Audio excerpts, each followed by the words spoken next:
Maldon, Hattie, at a community garden in the middle of Maldon. Yeah, so we're at OWLS, which stands for Our Wild Local Space. A gorgeous, lovely community garden set up by Maldon Haybridge Climate Action Partnership. Fantastic.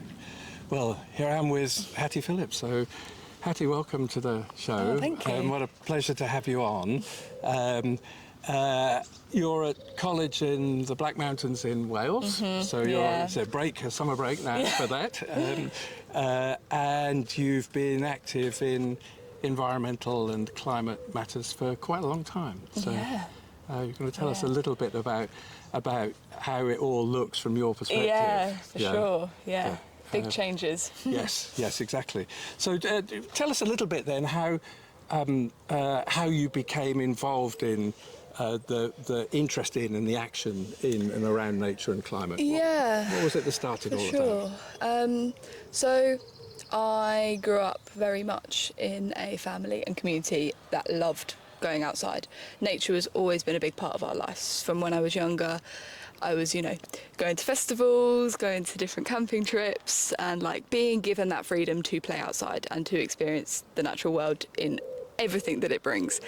So that really started it for me, of that experience of nature. And then, the more you know about something and then you see that it's in decline and you see the biodiversity rates going down and you feel the summer's getting warmer, that set something in me that I was like, I want to help support this and I want to make this, accessible for future generations and for all young people, so that everyone can get the opportunity to experience the beauty and the power and the peacefulness that the land can bring. Yeah.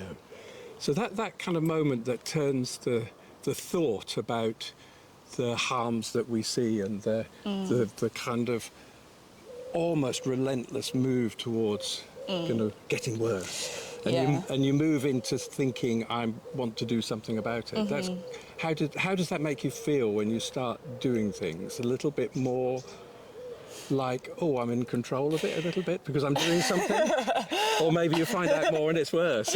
Me, when I was 13, was like, oh, yeah, I'm in control now. But, right, okay. Well, that's good. It was really good. And, I started doing stuff along the same time as the school strikes for climate change, and when lots of young people were mobilising and going to the streets, same time as the Extinction Rebellion rising, and the big one in London in 2019 with Exile and the Pink Boat, and it was so exciting. That period of time was so unbelievably exciting at how much was going on.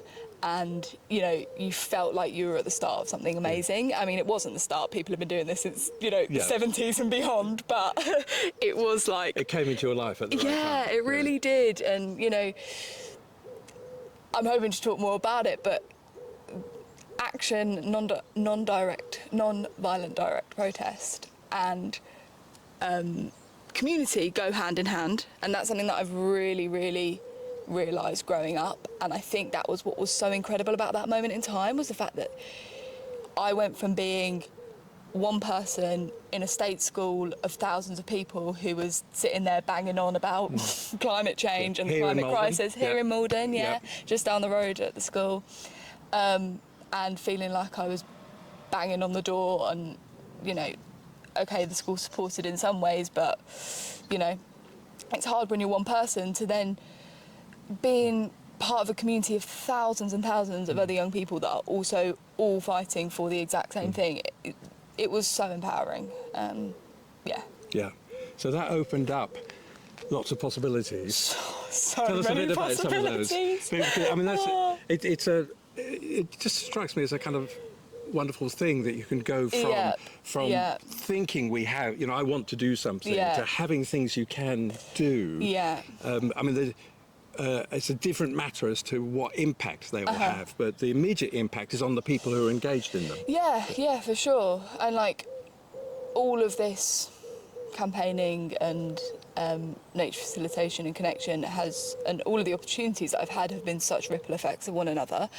The thing that really, really started everything was I was in year, I want to say 8, and So that's kind of 12, 13-ish. Yeah, That's something yeah. just to translate it for those of us who are thinking in the old money. Yeah, and I set up a public meeting called Climate Change: The Last Straw, and I was fortunate enough to have an incredible group of panellists and speakers, and I was helped so much by so many people, and I met Gareth Redmond King, who was the head of climate science at the WWF UK, and it kind of all went from there, to be honest. I mean, like, the shape of campaigning and where I am now has changed so much from when I was younger, but yeah, that was the opportunity that got me involved with the WWF and the NGO and them, and how, like, all of the opportunities and the realisations and the learnings that came from being a youth ambassador for them. Yeah. So tell us a bit about that role. So WWF, a fabulous organisation with across the world, and with a kind of 6 or 7 big kind of national groups, but a long record of distinguished kind of thinking and action and science and a whole range of policy stuff. And they also have, as you say, these youth ambassadors. So what were you asked to do when they said, would you like to be one of these? So what did you think? Yeah. My role in that came about from meeting Gareth, I was invited to the Time Is Now mass lobby in London, which was amazing. And I had no idea that I was being basically interviewed by the WWF. Me was just like going along, having a great time. I'd done loads of lobbying with our local MP here, so it was like the perfect opportunity to go. And yeah, I was their first youth ambassador, and the organisation has changed so much in that time. I've stepped down from that role now to focus on other... That's good. I think these things are often time limited, because other ideas develop. And people learn and they change, and they realise that, their focus needs to be somewhere else. And, and for that moment in time, that organisation was incredible and gave me... Like, I wouldn't be, like, in the position that I am now, whether that's academically, environmentally, activist-wise, campaigning, without some of the networks and communications that they gave. We did lots and lots of public-facing stuff with them.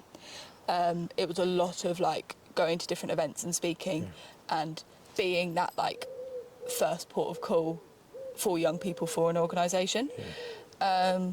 Which was really amazing. Like I said, like, the networks that created were like nothing. I went, like, Mum and I used to joke about it, but like, I went from being, like I said, that one kid at a school beating the drum as loud as I possibly could, staying up till 11 o'clock doing emails. Like somebody was going to hear you. And then something like that happens, and the privilege that comes with that is, like, it really was such a privileged position to be in.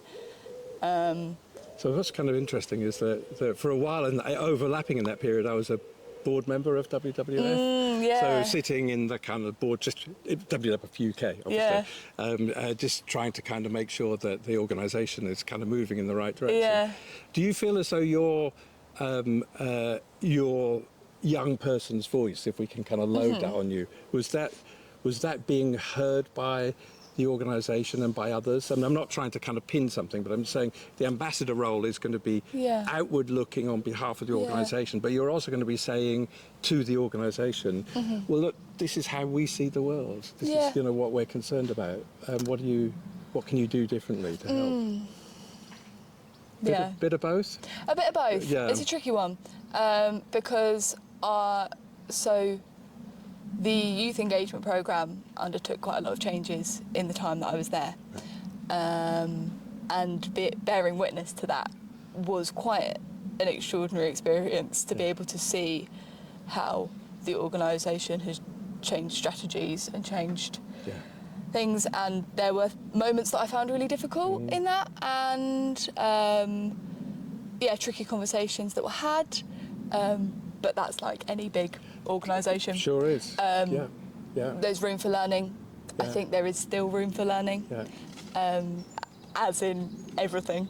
But it's a kind of performance as well. It's a practice, isn't it? These are ways to practice forms of language, forms of story. Yeah. And if they don't work, you can think, I wonder what I'll do next time in this. And if doing it in a sort of relatively safe space with an organisation, Exactly, and that's like the whole thing with like stories at the start of the youth engagement programme was that Liz, who headed all of the youth ambassadors, was like one of the most amazing women I've met. She was so good, and she knew us all so individually and knew what we were good at and knew what stories we were good at telling and knew what environments we liked to be in, and that really, really helped with mobilising the youth engagement, because they knew that like me and this other guy, Ollie, were really good at like networking and meeting people and doing speaking, and then we had some people that were really, really amazing at marine biology and science. Sally, she was great at that, and they knew what rooms to put us in, and they knew what rooms that we would thrive in and empower us to then continue doing it. And I think that for me that was what was so incredible about the early days of the youth engagement at the WWF. It is more national level now, so I think a lot more people know about the WWF Youth Ambassadors, and like it's taken like there are more opportunities for more young people to be involved, which is excellent. Nice to be a pioneer, though. It was really lovely. That's it was something like, you leave behind. You helped to create something. It feels like a really good, a really important part of my life that will always be a part of my life, but now taking on a different role. Do you know what I mean? It's like, that organisation and the things that they have taught me will never leave. It's just the direction that I'm now taking it in might be in a different route. But I'll always be grateful to those opportunities and networks that gave me. Fabulous. Tell us a bit then about action locally. So you mentioned the climate action group, and across the county of Essex there are all sorts of groups doing their bits, as indeed there are across the whole of the UK. So that was working with a large NGO charity, but then when you get very tight and local, including in the wild space that we're sitting here in the middle of Maldon, you've got other challenges, and you're super local to all sorts of different views, and one's trying to kind of move them all along in a certain way. How have you found that?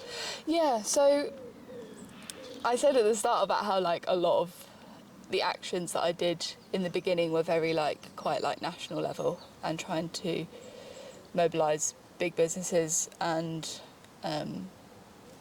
global change. And I think the trajectory that I'm now taking is definitely more local, and I think that's because I'm realising and understanding how important community is in this. And we are already facing, there are communities of people across the world who are not the ones that are causing climate crisis, that are being the most affected by it. And we can sit in this chamber for as long as we want that it's not going to affect us, but it already is. And I think that community and the people that you surround yourself with are going to be the ones that help you and the ones that save you ultimately.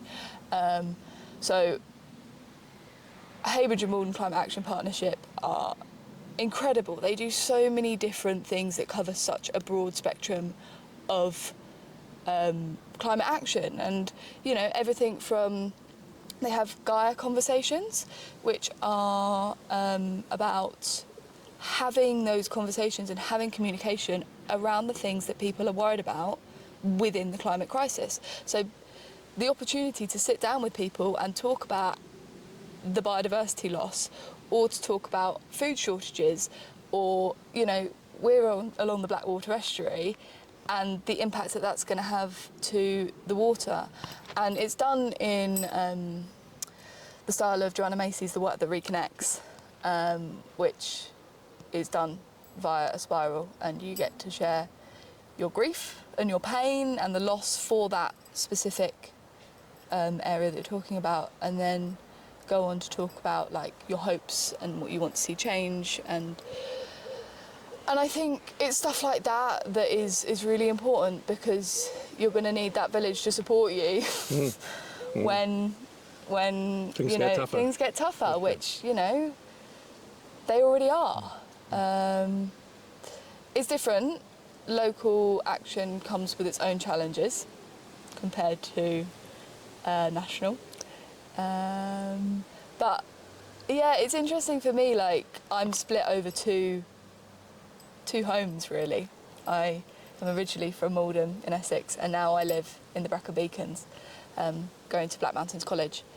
And it was so scary to leave that community and to step away from that.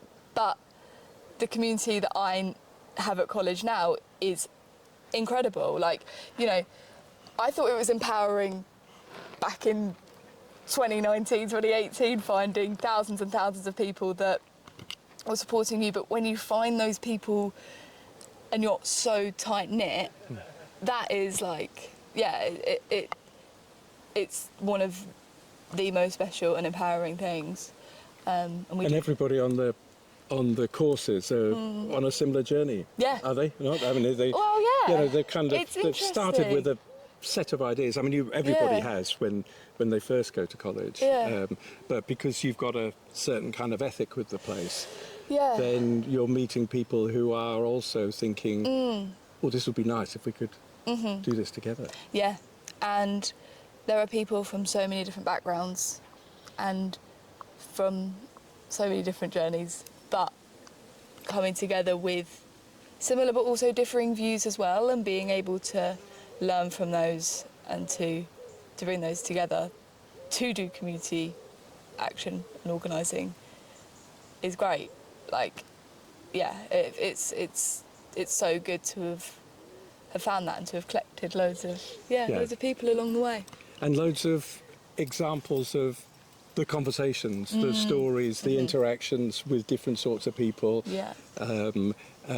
Because they then inform us when we're on our next thing. You know, every talk tells us about what we feel are important things that we're talking about, because they emerge from the particular place quite often. Yeah. You think, oh, we're going to talk about this, and then this happens, and you think, oh, that's interesting. And someone says this helpful thing, and someone says this really unhelpful thing. And you think, well, now I've got to deal with these.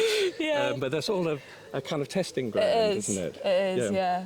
So when you just tell us a little bit about these expectations when you start a thing called tertiary education, third level, college education, university, whatever. You start off with a certain set of ideas, but you're 2 years into it and now thinking about what may follow. But lots of things would have popped up that you didn't know were going to pop up. Yeah. And that strikes me as one of the great things of education. Is Yes. you have an idea, you're on the path, and then suddenly around this corner something excites you. Honestly, and you go, So, tell us a bit about a couple of those. So, the background of the college is, so Black Mountains College, or BMC, is a radical alternative environmental college in the heart of the Brecon Beacons. And our Not a bad campus, place. no, it's Beautiful. Yeah, the walk to college is up a rather steep hill, but we get used to that, or nearly have 2 years later. But our campus is a farm on the side of the Welsh Hills, and we also have some, and we call it the new old school because it's the old school that was in Towgarth, which is where the college is, and they've recently redone it, and a workshop for composting courses. And I went very much into this course really believing that I wanted to go into politics, and that was like where my heart was set. I was like, that is the way to make change. Lever things. Yeah. Yep. And so I'm on a course called Sustainable Futures, Arts, Ecology and Systems Change, which is a bit of a mouthful, but it is, like, incredible. Some key words in there. Yeah. Arts, community, system Yeah. change, all necessary. And systems change and art are the two things that I have realised that are actually so powerful and impactful for everyone, really. And through that, and through the course, I've learned about different ways of engaging people through, like, all forms of communication, which I think has been one of the biggest learnings that I've had from the course, is how can we change systems in alternative ways that include everybody and that don't leave people behind, and do it in a way that is community-centred and is what people want to see and what people want to happen. And so in second year you can choose between three pathways, which is agroecology, creative practice 3, so we already do 2 creative practices at the start in the first year, or socio-technological futures. And I went into it being like, I want to do socio-tech. I love learning about people, and I love learning about, like, what can we do to the world to enable more people to experience all of the different things that are so important for understanding about environmental and social justice. And I was like, but I also love creative practice. Like, I've always loved theatre and art and performing and music. But agroecology was the one that I was like, I don't really know whether that is my thing. And I went through the whole first year being like, which one do I do, creative practice or sociotech? And I got to the second year and I was like, I'm going to do agroecology, which is completely the opposite one that I thought I was going to do. But I spent so much time last summer up on our market garden, helping our incredible head grower Katie, who is like the most amazing grower I've ever met in my life. Her vegetables are like, honestly, no food I've ever tasted. Work of art. She knows how, like, if anyone knows how to grow, it is that woman. And like, so much that I learned from her actually outside of the course on agroecology and learning to grow with the land and with people. And yeah, I have a lot to thank her for that. And so I chose agroecology, and it's been really, really amazing. And the whole course in general has shifted my perception on where I see myself situated in the future. Sometimes when we've got a decision to make, it's best just to wait a while until it becomes obvious. And sometimes I feel, I must decide about this. And so just wait a bit. And then when you've tasted it for a week or 2 weeks or a month or 2 months, and then suddenly one day you'll go, I know exactly what I'm going to do. It's just needed a while to brew. You know, it's taken a while for those ingredients to become the thing that you want in the oven. So that's lovely. Tell us a bit then about, can we go back a little bit to young people who are 15, 16, so it's before you're heading towards a end of school period, and how people are seeing the state of nature, climate and so forth. And a popular view is that all young people are anxious about these things. Well, actually, I think the evidence says we're all anxious. Equally. Old people are just as anxious. But they may actually end up having less agency because they sort of feel as though it's no longer their place to be active. I mean, everyone uses excuses for that, but I'm kind of interested in when you've got those thoughts and then turning that into agency and what young people are thinking at the moment. I mean, there's a policy statement from government saying that voting will be made available to 16-year-olds. I mean, nothing's happened for a couple of years, but it's supposed to be happening. Strikes me that would be a good place to start, because you have a kind of formal thing that says we think you're important enough to be voting. I mean, you can vote in Wales and Scotland in certain elections at 16, so why not the rest of the country? Exactly. But that period of kind of anxiety, and then the action that you mentioned already, how speaking for young people, which is a bit of an unfair request. But speaking in that kind of way, how do you see those things at the moment? The anxiety, the concern. I've had people say to me, well, if we've stuffed it up, then the young people will come along and sort it out. And you think, well, that's quite a big weight to put on people's shoulders, isn't it? I mean, they might be right, but... I mean, for me, it all comes back down to community. Yeah. And just circling back round to that. But I don't really... See, I think I've taken a different form with the anxiety around climate and nature loss. And I think, you know, when I started, I was quite young, so I didn't necessarily have that immediate anxiety. I think that's come later on. So for me, the mobilisation to do something didn't come from a place of anxiety. It came from a place of love for the land and connection to it and want to protect it. And I think that in a root of a lot of these anxieties is also down to a disconnection and is down to a lack of experience of nature. Oh, that's interesting. Yeah. And being far removed from it. And disconnected from community, perhaps, as well. I mean, maybe there's a link to loneliness, individualism as well, that when you're connected up to place and to people, it doesn't, the world seems a more happy and content place. Yeah, and I don't know, I think there's a lot to be said for everybody becoming more connected to nature and experiencing nature. And I did a piece for my course back in January about time and about our relationship to time under the capitalist system, and how capitalism is forcing a growth trajectory. There's an incredible book called Less is More, and that says about how, like, we live in a system where growth is like the top pedestal. But there is growth in nature, it's just different. And I think that, you know, we don't want to be removing that anxiety, because sometimes it's these emotions that propel us to do more, but we can't just have anxiety alone.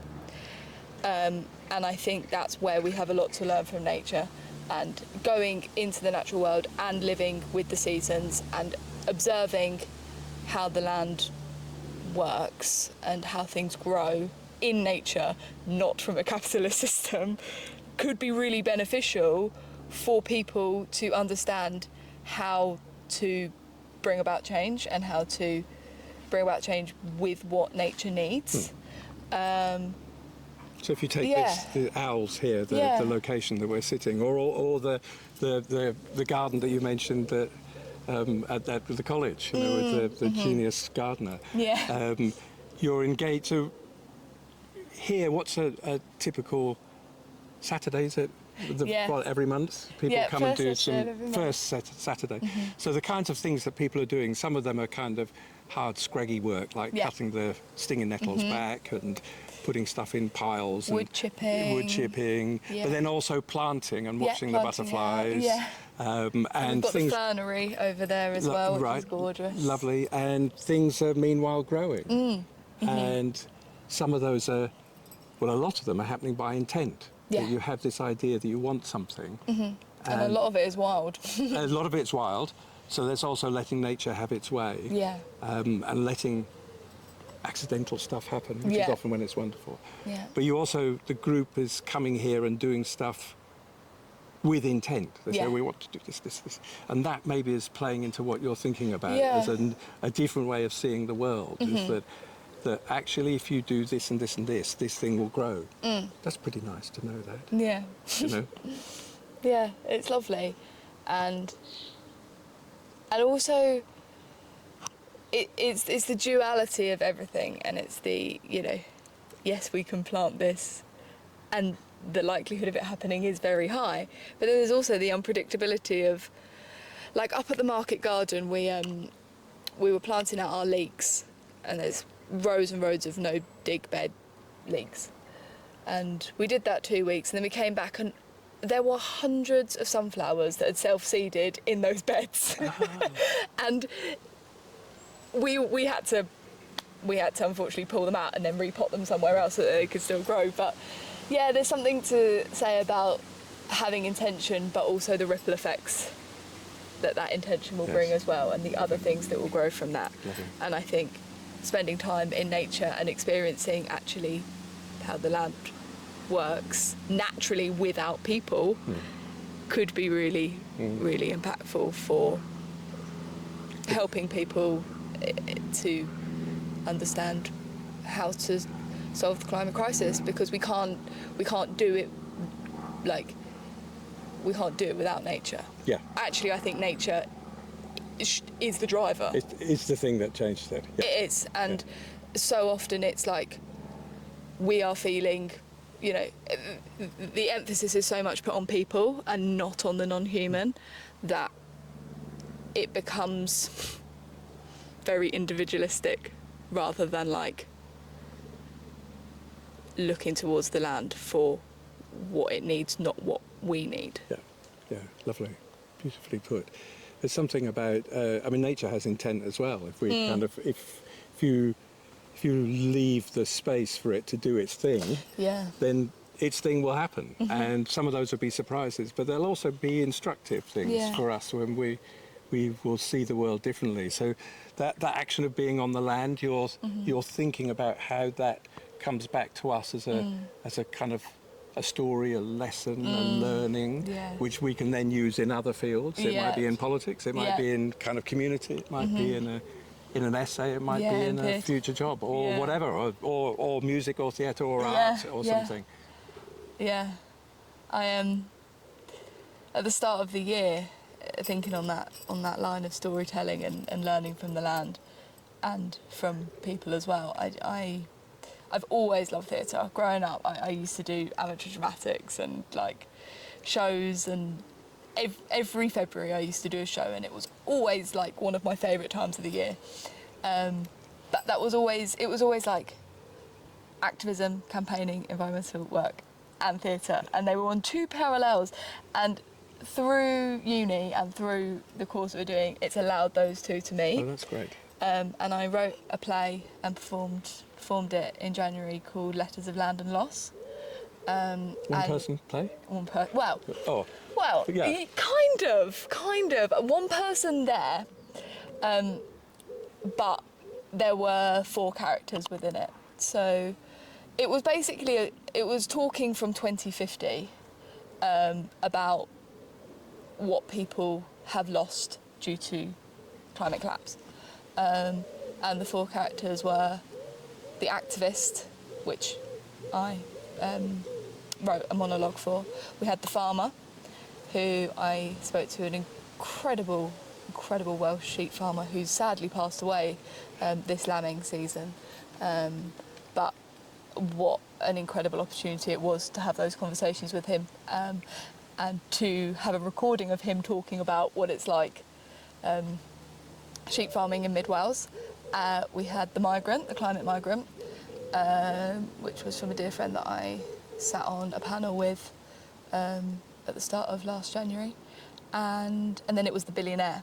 And that's a nice choice, an interesting choice. Yeah.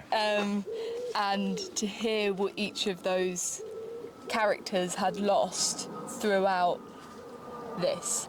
And the activist, the story was based on my experiences doing climate activism growing up, and the stories that brought, especially around COP26, when I went to COP in 2021. Exactly. Yep. And the people that I met, and a lot of it came to. I had one interaction at COP26 which I will never forget. I was asked to speak at a breakfast board meeting on behalf of the WWF with another youth ambassador, and we got there and this room was full of like really top CEOs, lots of men in suits and, you know, eating their croissants and drinking the best coffee that they could find. And we stood there and nobody spoke to us. Like, nobody Really? nobody came up to us and spoke to us. And we were stood on the side. Little did they know that we were actually opening the meeting. And everyone sat down and we were asked to open. And we stood at the front of there, and it was one of the most amazing opportunities I've ever had. And I'd love to do it now again, like with more years on my back. But we stood there and we said to these people, we were like, we actually don't care how much money you have or what position of power you are in or how high up the pyramid you are. If you have children and a family and friends, which I can pretty much guarantee everyone in that room will have, they are going to be the ones that experience the actions that you are taking now. And if that is that your child may not get to live as long as you want them to, you have to think about the actions that are being taken at the top of business. And did manage to make a few of them cry, which is always a bit of a win. That's a hard gig. First one in the morning when everyone's feeling a bit kind of sharp and brusque and what have you. Yeah. And the last character in the story was from the CEO, the billionaire that I was talking to's perspective, and it was him speaking in 50 years about what he lost and some of the family members that he lost to climate collapse. And it was the activist that then was interacting with it to be like, he was basically like, I wish we listened, and not just me, I wish so many other people listened. And all of those stories were taken inspiration from nature and from different communications. Well done. Brilliant. Yeah. It strikes me as a wonderful way of showing how kind of art, in this case theatre, actually is braided into those other things that we were talking about there. They might start to run on separate tracks, but lovely opportunity to be creative, to create something, but also to perform as well. That's kind of that. There's often nothing much better than standing in front of an audience and having an effect. You can't affect everybody, but you know, if you can affect 80% of people, that's pretty good. Yeah, and so much of this work is performance-based. I have a lot to thank for theatre for activism and campaigning and knowing how to organise, because it's all a performance. So we're in this deep hole, the climate hole, the nature hole, and we. You know, it looks a long way up to the sky, right up the side of the hole, and it's blooming hot in here. And we don't know how to get out, and we've got to kind of map ways to do that, creative, courageous ways that also, as you've been saying, involve togetherness when kind of being with other people. But these examples, it strikes me, mapping out different sorts of paths that say, actually, that's not only important to do, it's not as hard as you think it is, perhaps. That's where we might be thinking about it. Say something a bit about your recommendations. So I think you've spoken quite a lot about things that you're proud of achieving, but would you point towards something that you're proud of against the odds sometimes? It's hard. Can be a troubling word, but something that makes you feel good, you know. Yeah, I think my understanding of what an achievement is has significantly changed in the last few years. And if I was to answer this question 5 years ago, 4 years ago even, it would be going to COP26 and standing in front of those people and having those conversations and, you know, leading the nature and biodiversity section of the COP march on that Friday that rained all day. But now, and do you know what? Those are still achievements that I think of with fond memories. But I think my biggest achievement now is actually the people that I get to surround myself with doing this work. And I have an incredible crew of people at college who we organise together. And we recently ran a community event for a weekend, and I did the cooking for it, which is not something that I would normally, you know, it was quite a lot. But, you know, it wasn't I got to do the cooking for this. It was like being able to share that experience with other people and the conversations that came out from that, and to spend time with a group of people that I'd never met before, but to be able to,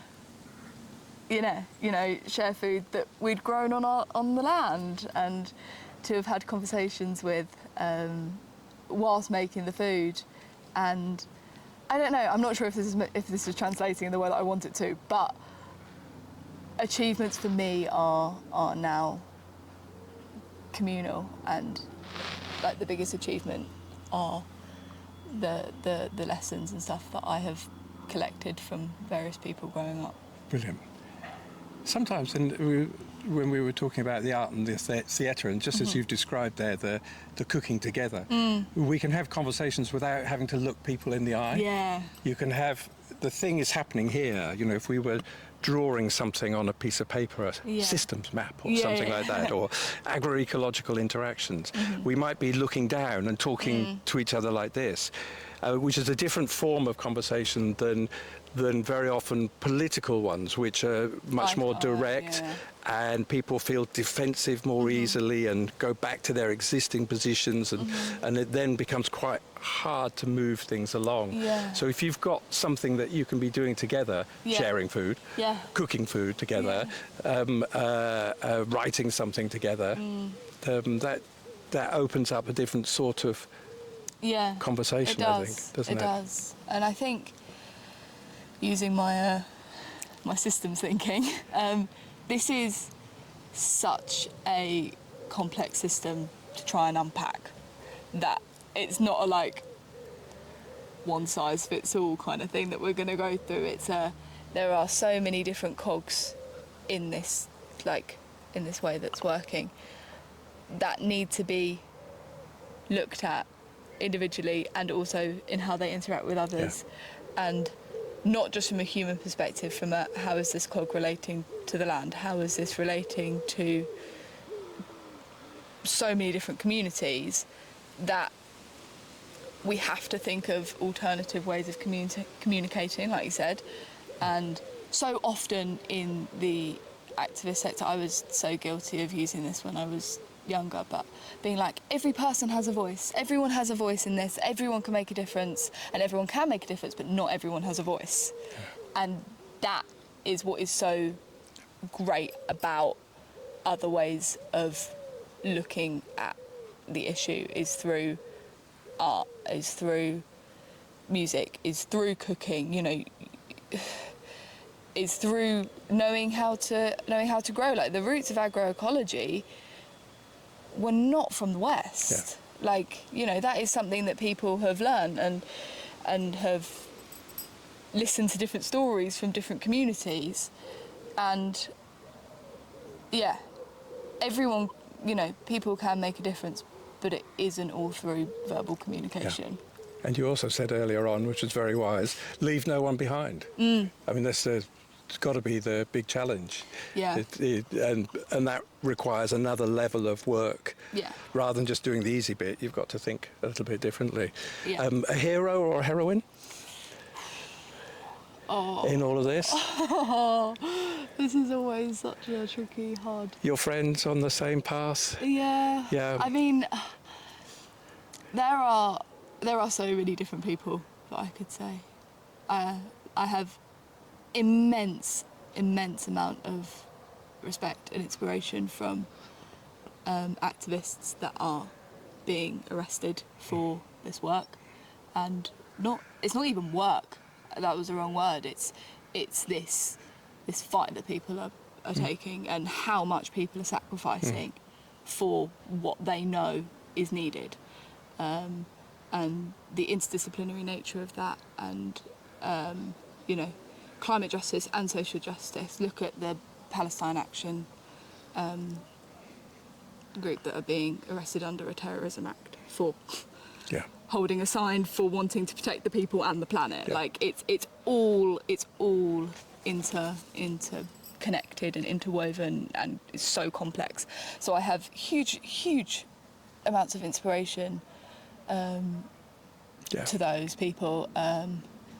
And also, this year I've spent more time than ever outside and on the land, and actually the inspiration from different non-human communities and the way that they interact with each other, and actually how we can learn a lot from that, like mycelium networks are, and the way that they communicate, and the threads. And we were talking about like the different cogs and the different workings in it, and I mean that is just a prime example of how they communicate. Trees are not individuals. No. They're all connected up with each other. Yeah, finding the mother tree. Yeah, exactly.